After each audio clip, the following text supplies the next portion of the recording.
ప్రస్తుతం మనతో పాటు ప్రముఖ ఆధ్యాత్మికవేత్త దైవజ్ఞ బ్రహ్మశ్రీ వీరాపురం సుబ్రహ్మణ్య స్వామి గారు మనతో ఉన్నారు. గురువుగారితో మాట్లాడదాం. నమస్కారం గురు. శుభాశీస్సులండి. గురుగారు, నూతన సంవత్సరం మనకి శ్రీ పరాభవ నామ సంవత్సరం. మరి ఓవరాల్గా సింహరాశి వాళ్ళకి ఈ కొత్త సంవత్సరం ఏ విధంగా ఉండబోతుంది, ఎటువంటి జాగ్రత్తలు తీసుకోవాలి? అందరికీ కూడా మన పరాభవ నామ సంవత్సరం ఉగాది శుభాకాంక్షలు. అలాగే సింహరాశి వారికి మరి ప్రత్యేకంగా, ఎందుకంటే పాపం వీళ్ళ కష్టాలు అంత ఇంత కాదు ఎవరికి, సింహరాశి వాళ్ళకి. అందుకు గురువుగా నా యొక్క శుభాశీస్సులు ఉండాలని నేను కోరుకుంటున్నాను, దేవుణ్ణి కోరుకుంటున్నాను. అయితే మొత్తం మీద ఓవరాల్గా ఈ యొక్క పరాభవనామ సంవత్సరం సింహరాశి వారికి శ్రీ శాలివాహన శకం శ్రీ పరాభవనామ సంవత్సరం. అలాగే సింహరాశి వారికి ఈ ఉగాది నుంచి ఏ విధమైనటువంటి శుభాలు అలాగే అశుభాలు సంవత్సరం మొత్తం మీద ఏవి ఎక్కువగా ఉన్నాయి అంటే అశుభాలే ఎక్కువగా కనబడుతున్నాయి. అది కూడా ఎక్కువగా ఆరోగ్యపరమైనటువంటి విషయాలలో చాలా జాగ్రత్తగా నడుచుకోవాలి. ఆరోగ్యమే మహాభాగ్యము. ఆరోగ్యం ఉంటే ఐశ్వర్యం ఉన్నట్టే అన్నట్టుగా అన్ని విధాలు కూడా ముందు మెయిన్, అది ప్రధానమైనది. కాబట్టి సింహరాశి వాళ్ళు ఆరోగ్య విషయంలో తగిన జాగ్రత్తలు అనేది పాటించాలి. అయితే ముందుగా మనకు ఈ యొక్క పరాభవనామ సంవత్సరం అలాగే ఆర్థిక పరంగా ఎలా ఉండబోతుంది, అలాగే వ్యయం కూడా, ఆదాయము వ్యయము రెండు కూడా ఏ విధంగా ఉన్నాయో చూసుకుందాం. అలాగే సింహరాశి వారికి ఆదాయము 5, ఖర్చు కూడా 5, రెండు కూడా సమానంగా ఉన్నాయి. ఇది ఒక అందుకు నన్ను అడిగితే శుభసూచకమే అని చెప్పాలి. ఏది ఆర్థికపరమైన విషయంలో, ఆర్థికపరమైన నష్టమూ లేదు, లాభమూ లేదు, సమానమే. అలాగే సింహరాశి వారికి ఇది కొంతవరకు ఊరటనిస్తుంది. తదుపరి గౌరవార్థం, అలాగే రాజ్యపూజ్యము 7, అలాగే అవమానం కూడా 7. ఇది కూడా సమానంగానే ఉంది. ఇది కూడా మనకు శుభప్రదమే. ఎందుకు అంటే నష్టాల్లో లేము. ఏమిటి? నష్టాల్లో లేము. కాబట్టి ఇప్పుడు చేసుకున్న వారికి చేసుకున్నంత మహాదేవ అన్నది ఈ సింహరాశి వాళ్ళకి 100% వర్తిస్తుంది. ఇప్పుడు వీళ్ళు ఏం చేస్తారో దానికి తగిన ప్రతిఫలం మాత్రమే పొందుతారు. అంటే త్రాచులాగా ఉంది ఇప్పుడు. ఏమిటి? జీవితం అన్నిట్లోనూ సమంగా లెవెల్గా ఉన్నారనమాట. ఇప్పుడు ఇక్కడ పుణ్యం చేసిన వాడు బాగా తను అన్ని విధాలా కూడా నిలబడగలుగుతాడు, స్థిరపడగలుగుతాడు. పాపం చేసిన వాడు తెలిపోతాడు, అంటే నష్టపోతాడు. అలాగే దీన్నే మనం బరువు తూకం ఉండడం అనేది ఏంటంటే, సముద్రంలో అవసరమైనవన్నీ కూడా సంపదలు, నిధులు, నిక్షేపాలు అన్నట్టుగా సముద్రానికి అవసరమైనవన్నీ కూడా గర్భంలో దాచుకుంటుంది. పనికిరానివంతా కూడా గడ్డకి ఒడ్డుకు కొట్టేస్తుంది. దాన్నే దరికి చేరేవన్నీ లత్తగువ్వలు అని, నత్తగువ్వలు, లత్తగువ్వలు అని. పనికి మాలినాటివి, పనికిరానివి, అవసరం లేనాటివి అన్నిటి కూడా ఒడ్డుకి కొట్టేస్తుంది అన్నమాట, క్లీన్ చేసేస్తుంది సముద్రం. అదేవిధంగా ఇప్పుడు వీళ్ళ జీవితం కూడా ఇదే ఎగ్జాంపుల్ అనేది 100%. ఇక్కడ ఎవరు ఆధ్యాత్మికంగాను ఇది ఎక్కువ అవుతుందన్నమాట. ఎవరికి? సింహరాశి వాళ్ళకి. అంతే కదా, ఎవరికైనా శరీరానికి దెబ్బ తగిలినప్పుడు టక్కని దెబ్బ తగలగానే అమ్మ అంటారు. ఏమంటారు? ఆ అమ్మే దైవం, ఆ అమ్మే దైవం. అది దెబ్బ తగిలినప్పుడు మాత్రమే తల్లి గుర్తుకొస్తుంది. దెబ్బ తగలకపోతే ఎవరు గుర్తుండరు, ఎవరు గుర్తుండరు. వాడికి వాడే అదే నేనే రాజు నేనే మంత్రి అన్నట్టుగా ఉంటాడనమాట. దెబ్బ తగిలితే అమ్మ గుర్తుకొస్తుంది. అప్పుడు భార్య గుర్తుకు రాదు, తల్లి గుర్తుకొస్తుంది. అదే భార్యకైనా కూడా దెబ్బ తగిలితే వాళ్ళమ్మ గుర్తుకొస్తుంది. ఏమిటి? ఇద్దరికైనా తల్లే గుర్తుకొస్తుంది. ఇది ఇద్దరు గ్రహించాలి. అట్లాగా వీళ్ళ జీవితం అనేది ఇప్పుడు దైవ ఆరాధనతోనే ముడిపడి ఉంది. వాస్తవంగా చెప్పాలంటే అది కూడా ఆధ్యాత్మిక భావం పెరుగుతుంది అని చెప్పాను కదా, ఇదేనమాట. ఎందుకంటే వీళ్ళు పడే కష్టాలు, వీళ్ళు పడ్డ నష్టాలు, వీళ్ళు అనుభవిస్తున్నటువంటి అనేకమైనటువంటి సమస్యలు అన్నీ కూడా చూసి ఇది ఎన్నేళ్ళు మనము మన జీవితం బాగుపడాలి కదా, దీనికి అంతటికి దేవుడే దిక్కు అని చెప్పి ప్రతి ఒక్కరిలో కూడా మార్పు, చేంజ్ అనేది జరుగుతుంది. ఎక్కువగా ఆధ్యాత్మిక చింతనతో ఎక్కువగా ప్రభావితం చేస్తారు. ఎక్కువ శాతం దైవారాధన అనేది, దైవ దర్శనం అంటే దేవాలయాలు, అభిషేకాలు, పుణ్యక్షేత్రాలు, సముద్ర స్నానాలు, ఇలా అనేకమైనటువంటి దైవ అన్వేషణ అనేది, ఆధ్యాత్మిక భావన, ఆధ్యాత్మిక చింతన అనేది అధికమవుతుంది ఎవరిలో? సింహరాశి వారిలో. అయితే ఇదంతా కూడా ప్రభావం ఏమిటి అంటే గ్రహస్థితి ప్రభావాలే. లగ్నంలో అంటే సింహరాశిలో కేతు గ్రహం ఉండడం, అలాగే 7వ ఇంట రాహు ఉండడం కుంభరాశిలో. సింహరాశిలోనేమో కేతువు, అలాగే కుంభరాశిలోనేమో రాహువు. మళ్ళీ అపసవ్య కాల సర్పదోషం. ఇది ఏమిటి? అపసవ్య కాల సర్పదోషము అంటే చీకటి కోణం అంటే రాత్రి వేళ. దాన్ని అపసవ్యము అంటారు. ఏమంటారు?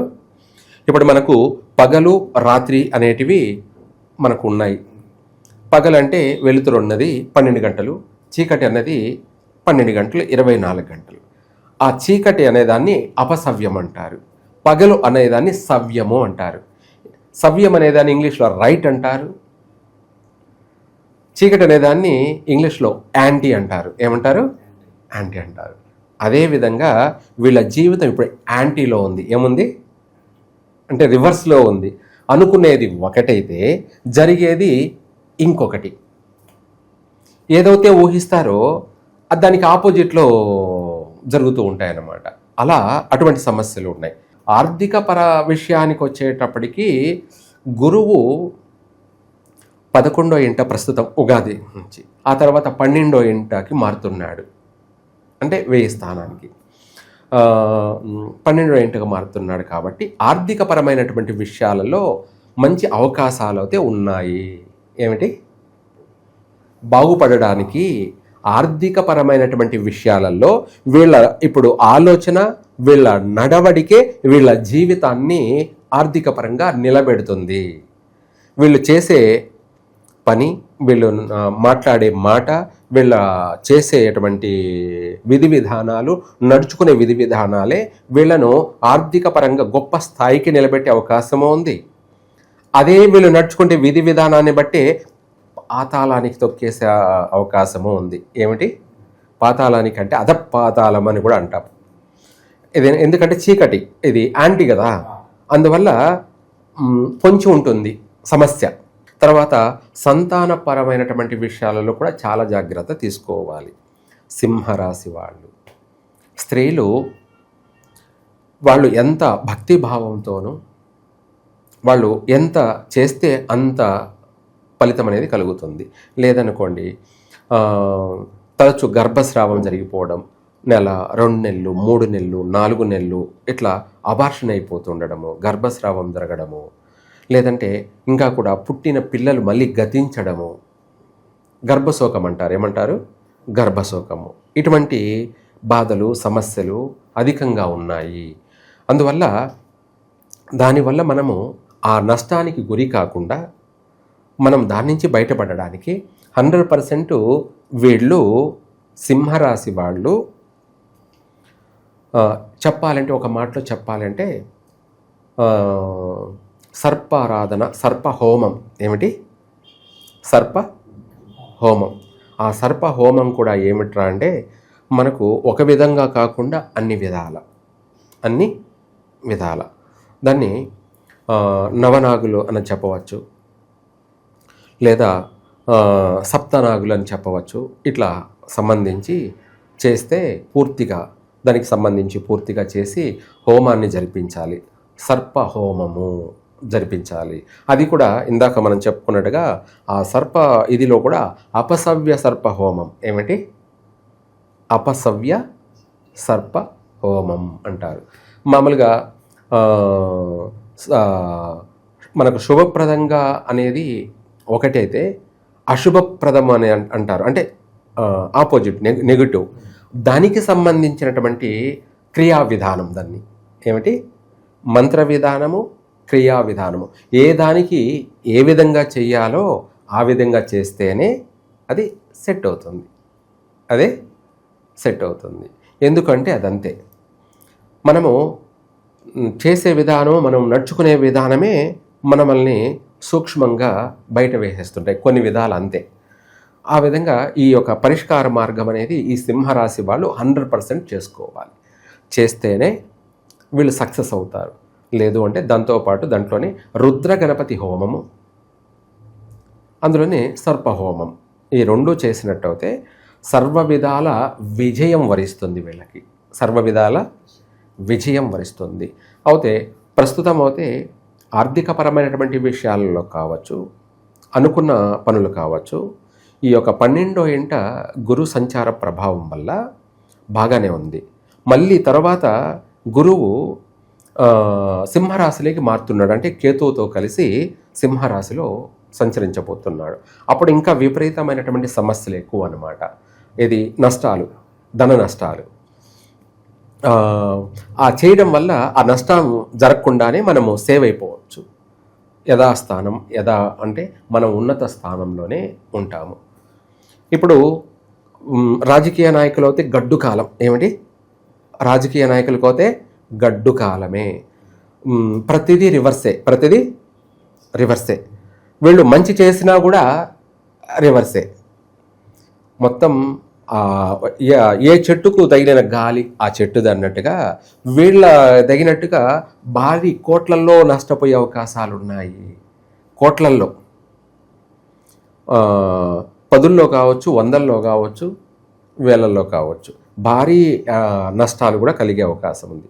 అదే వాళ్ళు చేసే దాన్ని బట్టి మళ్ళీ భారీగా కూడా డెవలప్మెంట్ అయ్యే అవకాశాలు కూడా ఉన్నాయి. ఇప్పుడు అంతా కూడా వాళ్ళ మనసు మీద ఆధారపడి ఉంది. ఏమిటి? ఇప్పుడు వీళ్ళ జీవితం త్రాచు లెక్కనే ఉంది.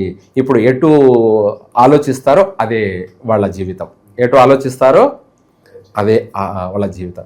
మంచి మార్గం పైన ఆలోచిస్తే కంపల్సరీగా అందరూ బాగుపడతారు. అలాగే చెడు ఆలోచన పైన ఎక్కువగా ఆలోచన చేశారనుకోండి, భారీ నష్టాన్ని చెల్లించే అవకాశం ఉంది. ఇటువంటి సమయాల్లోనే ఎదిగే కొద్దీ ఒదిగి ఉండండి అనేది ఇవే. ఎందుకు అది ఏమిటి అంటే, మనమేదో వాళ్ళను నిందిస్తున్నామో లేకపోతే తప్పు పడుతున్నామో అనేది కాదు. వాళ్ళ పర్సనల్ లైఫ్, వాళ్ళ పర్సనల్ జీవితం ఏంటంటే, ఇప్పుడు ఎదిగారు, ఆ ఎదిగిన దాన్ని అంటే ఉన్నత స్థాయికి వెళ్ళారు, ఆ ఉన్నత స్థాయిలో ఉండాలి. ఏమిటి? అక్కడే ఉండాలి. మళ్ళీ కింది పడకూడదు, కిందికి రాకూడదు, జీరో కాకూడదు. అందుకు ఎదిగే కొద్దీ ఒదిగి ఉండండి అని చెప్పడం అనమాట. ఆ ఒదిగి ఉండడం వల్ల వాళ్ళు ఆ మంచి పొజిషన్లోనే ఉంటారు. లేదంటే అక్కడి నుంచి వచ్చి కింద పడతారు. ఇది 100% వాస్తవాలే. ఇవన్నీ ఎంతోమందిని చూసుకుంటూ వస్తూనే ఉన్నాం. ఎవరు ఎలా ఉన్నారు, ఎవరు ఏం చేస్తున్నారు, ఎవరు ఏం మాట్లాడుతున్నారు, ఎవరు ఏ పొజిషన్లో ఉన్నారు, ఏ పొజిషన్లో ఉన్నవాడు ఏ పొజిషన్కి వచ్చాడు, ఏ పొజిషన్లో కింద ఉన్నవాడు ఏ పొజిషన్కి వెళ్ళాడు, మళ్ళీ మధ్యలో ఏమిటి, ఇవన్నీ కూడా అబ్జర్వేషన్ చేస్తూ ఉంటాం. గ్రహనాడి ఏమిటి, దాన్ని పడమర గాలి లేదంటే తూర్పు గాలి అన్నట్టుగా గాలి ఎటు వీస్తుంది, ఎలా ఉంది, ఏమిటి అని మనం అన్నీ కూడా అబ్జర్వేషన్. ఆ గాలి కూడా చల్లగా వస్తుందా, వేడిగా వస్తుందా, లేదంటే శరీరం డ్రై అయిపోయేలాగా, శరీరం అంతా ఆరిపోయేలాగా వస్తుందా, ఇదంతా కూడా మనం అబ్జర్వేషన్ చేస్తూ ఉంటాం. దాంట్లో భాగంగానే సింహరాశి వాళ్ళ జీవితం అనేది అనేక విధాలుగా అనేక కోణాలలో అనేక ఒడిదుడుకులు, పరీక్షా జీవితము. సింహరాశి వాళ్ళ జీవితం పరీక్షతో కూడుకొనే ఉంది. ఇప్పుడు పాస్ కావాలి. ఇప్పుడు పాస్ అయ్యారంటే ఇంకా వాళ్ళ జీవితంలో వాళ్ళకి తిరుగులేదు, జీవితంలో తిరిగే లేదు అన్నది వాస్తవం. అయితే ఆర్థిక పరమైనటువంటి విషయాలలో మాత్రం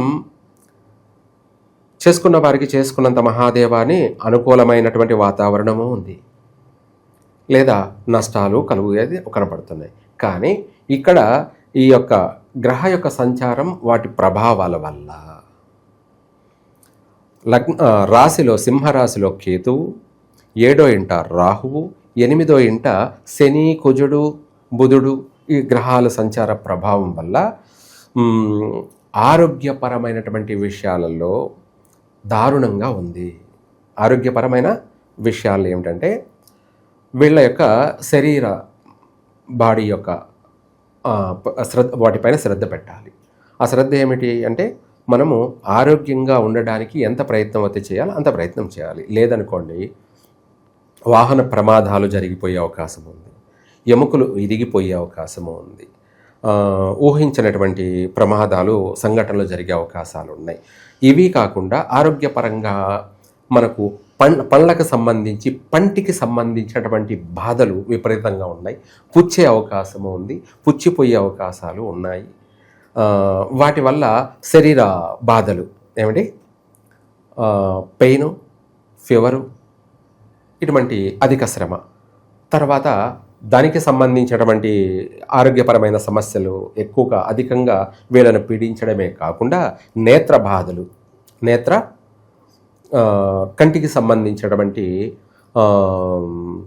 హెడ్ఏక్ అనండి, తలనొప్పి, విపరీతమైన తలనొప్పి, హెడ్ఏక్, దానివల్ల కంటికి చూపులకు సంబంధించి సన్నగించడము, మందగించడము, మందబుద్ధి, షార్పు లేకపోవడము.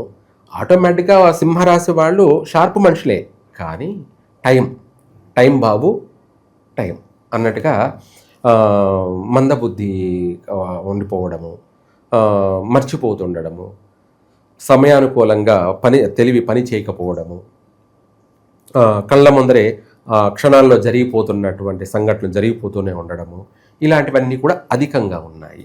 ఆరోగ్యపరమైన విషయాలలో కడుపుకు సంబంధించినటువంటి సమస్యలు, ఆపరేషన్లు జరిగేటువంటి సమస్యలు, తలకు సంబంధించినటువంటి ఆపరేషన్లు జరిగేటువంటి సమస్యలు, ఇలాంటివన్నీ కూడా విపరీతమైనటువంటి సమస్యలు కలిగే అవకాశం ఉంది.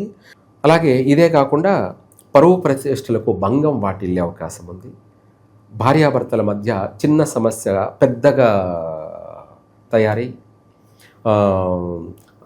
మెడలో పాము, మెడకు చుట్టుకున్న పాము కరవక తప్పదు అన్న సామెత కింద భార్యే పామై కాటేసిన అన్నట్టుగా, లేదంటే భర్తే భార్య అన్నట్టుగా, అంటే ఇద్దరు ఒకరినొకరు ర్యాగింగ్ వల్ల గొడవలు, కొట్లాట్లు, ఊహించని విధమైనటువంటి సంఘటనలు జరిగి ఒకరినొకరు తారాస్థాయికి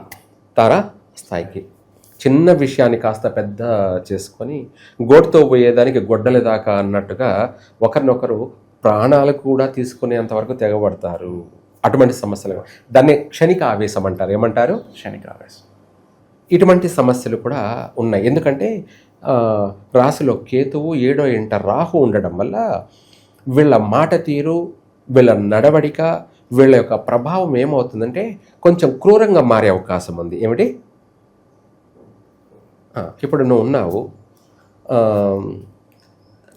చెప్పు నాయనా బాగున్నావా అని అన్నో లేకపోతే నాయనో అన్నట్టుగా సంబోధిస్తే ఎలా ఉంటుంది? అదే ఏరా అంటే ఎలా ఉంటుంది? వ్యత్యాసం ఉందా లేదా? నాయన అనేదానికి ఏరా అనేదానికి ఎంత వ్యత్యాసం ఉందో ఆ టైప్లో వాళ్ళ మాట తీరు చాలా పెద్ద రఫ్గా మారిపోయే అవకాశం ఉంది. చిన్నదానికి క్షణాల్లో ఎంతవరకైనా వెళ్ళిపోయే అటువంటి ప్రమాదం ఉంది. అంటే ఒకరినొకరు పైన దాడి చేసుకొని చంపుకోవడానికి కూడా వెళ్ళే అంతటి క్రూరమైన స్వభావం కలిగే అవకాశం ఉందన్నమాట.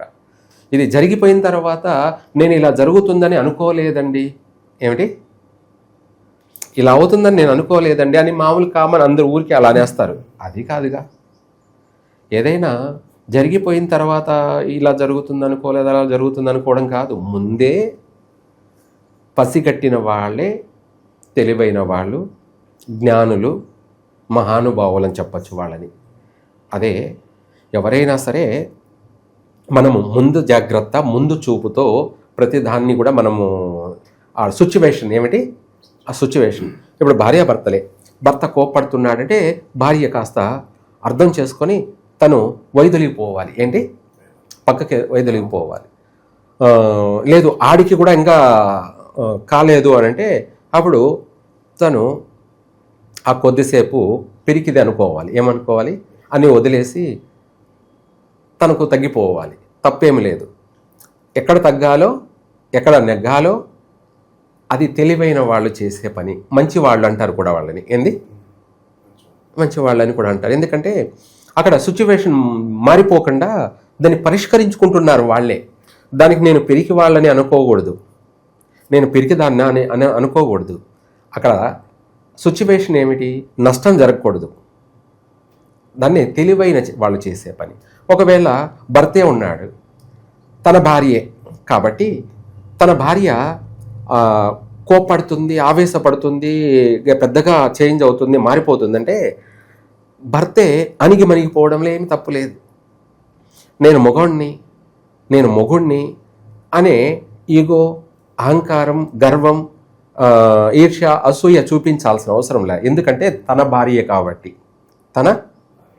తన భార్యే, తనలో సగం కాబట్టి తను పిచ్చి పిల్ల అని తన మనసును అర్థం చేసుకొని ఏదైతేనేముంది నా భార్యే కదా, కోపడితే కోపడింది సరే, అన్నిటికైనా సరే మణిగిపో, తప్పేం లేదు. అదేం జీవితాంతం కాదుగా. ఏమిటి, జీవితాంతం కాదుగా.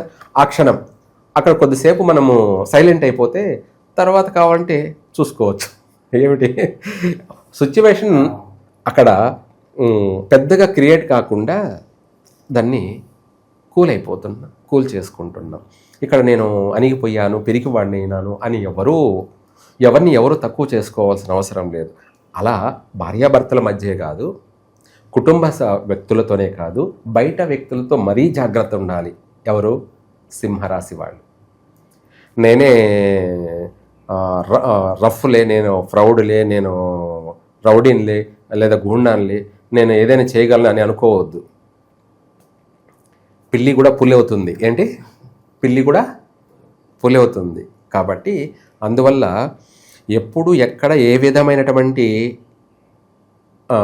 విధి విధానం నడుచుకోవాలో ఇది తప్పకుండా ఈ రాశి వాళ్ళు జాగ్రత్త పడి తనను ప్రొటెక్షన్ చేసుకోవడం, అందరినీ సేవ్ చేయడం అన్నది సింహరాశి వారి యొక్క ప్రభావం, లక్షణాలు ఇప్పుడు అవసరం అన్నమాట. ఆటోమేటిక్గా తను బాగుంటాడు, తన సంసారం బాగుంటుంది, తన వ్యాపారం కూడా బాగుపడుతుంది, చెడిపోదు, నష్టపోరు. ఇది ఈ కొన్ని విషయాలలో అణిగిమణిగిపోవడంలో మాత్రం ఏమాత్రం తప్పు లేదు అన్నది వాస్తవం. టైం బాగలేనప్పుడు అంతే. టైం బాగున్నప్పుడు ఆటోమేటిక్గా ఎవరైతే మనల్ని నిందించారో, ఎవరైతే మనల్ని తిట్టారో, కొట్టారో అనుకుందాం, వాళ్ళే మనల్ని నెత్తిన పెట్టుకొని ఊరేగుతారు, వాళ్ళే మనల్ని నెత్తిన పెట్టుకుంటారు. ఇది అవసరం. దానికి టైం మనం వెయిట్ చేసి చూడాలి ఏదైనా కూడా, ప్రతిదీ కూడా. అట్లా ఓర్పు అవసరం. ఈ యొక్క గ్రహ ప్రభావం వల్ల అది ప్రభావితం తీవ్రంగా ఉంది. కోపతాపాలు, ఆవేశాలు, గొడవలు, తర్వాత అవి వీళ్ళకేనా కాదా అంటే మళ్ళీ ఆ గ్రహ ప్రభావాల వల్ల ఊహించినటువంటి ప్రమాదాలు సంభవించే అవకాశం కనపడుతుంది. కాబట్టి వీటి అన్నిటి నుంచి తప్పించుకోవడానికే ఈ రుద్ర గణపతి హోమం లేదా సర్పహోమం జరిపించడం వల్ల ఈ సంవత్సరమే కాదు, దీని ప్రభావం వల్ల జీవితంలో స్థిరపడతారు. ఏదో తాత్కాలికంగా ఈ 2 రోజులే బాగుపడతామని కాదు. ఆ చేసిన పూజ వల్ల వాళ్ళ జీవితం ఒక పొజిషన్కి, ఒక ఉన్నత స్థాయికి వాళ్ళు అన్ని విధాలా ఎదుగుతారు. వాళ్ళ వల్ల వాళ్ళే కాకుండా, వాళ్ళ కుటుంబమే కాకుండా 10 మంది 100 మంది బ్రతుకుతారు వీళ్ళ వల్ల. ఇంకా కూడా వీళ్ళకు మంచి గుర్తింపు, మంచి గౌరవము, సంఘంలో పేరు ప్రతిష్టలు, ప్రఖ్యాతలు, అవార్డులు, రివార్డులు, ఇంకా చేసే ఉద్యోగాల్లో ప్రమోషన్లు, ఇలాంటివన్నీ కూడా అనుకూలంగా ఉన్నాయి. అయితే ఇంకొక విషయం కూడా, ఈ రాశి వారికి విదేశీ యానయోగ అవకాశాలు ఈజీగానే ఉన్నాయి. ఏమిటి? విదేశీ వెళ్ళాలి, స్థాన చలనాలు, ఉద్యోగం చేస్తున్నటువంటి వాళ్ళకి స్థాన చలనాలు, బదిలీలు, ట్రాన్స్ఫర్లు, ఇవి అన్నీ కూడా జరిగే అవకాశాలే ఎక్కువగా ఉన్నాయి. స్థాన చలనం అంటే మనం ఒక ఇంట్లో అద్దెకున్న వాళ్ళు కూడా ఇల్లు మారాల్సిన పరిస్థితి, ఇటువంటి ఎక్కువగా జరిగే అవకాశాలు ఉన్నాయి. ఎక్కువగా జర్నీ చేసేటువంటి అవకాశాలు అధికంగా ఉన్నాయి. సింహరాశి వారికి అవకాశము ఉంది, అలాగే భారీ నష్టాలు, ప్రమాదాలు కూడా ఉన్నాయి. కాబట్టి తెలివిగా వ్యవహరించండి, నడుచుకోండి. విద్యార్థులకు అయితే పర్వాలేదు, చదువుకునే విద్యార్థులకి, వ్యాపారం చేసే వాళ్ళకి, అలాగే ఉద్యోగస్తులకి కొన్ని కఠినమైనటువంటి సమస్యలు ఉన్నాయి. వివాహ ప్రయత్నాలు ప్రారంభంలో అయితే పర్వాలేదు, తర్వాత సమస్యలు అధికంగా ఉన్నాయి. కాబట్టి వీటికన్నిటికీ ఒకటే, బ్రహ్మాస్త్రం కంటే మించింది ఏమన్నా ఉంది అంటే అది ఇందాక మనం చెప్పుకున్నటువంటి శాంతి. అది ప్రతి ఒక్కరూ సింహరాశి వాళ్ళు చేసుకోవడం మంచిది. ఎందుకంటే ఎప్పుడు ఇలాగే అన్నీ పడుతూ, బాధపడుతూ, తలుచుకుంటూ, ఏడుస్తూ, దుఃఖపడుతూ, ఎన్ని థింక్ చేస్తూ ఉండడం కన్నా వీటన్నిటినీ అధిగమించాలి, స్థిరపడాలి. మనమంటూ ఏందో ప్రూవ్ చేసుకోవాలి, ప్రపంచానికి మనం ఏంటో చూపించాలి అనంటే ఇటువంటి వాటి వల్లే సాధ్యమవుతుంది. ఓవరాల్గా సింహరాశి వాళ్ళందరికీ ఈ ఉగాది ఏ విధంగా ఉండబోతుంది, సంవత్సరం అంతా కూడా ఎటువంటి ఫలితాలు వీళ్ళకి ఎదురవబోతున్నాయి, మీ మాటల్లో మంచి విశ్లేషణ అందించారు. ధన్యవాదాలు. సర్వే జన సుఖినో భవంతు.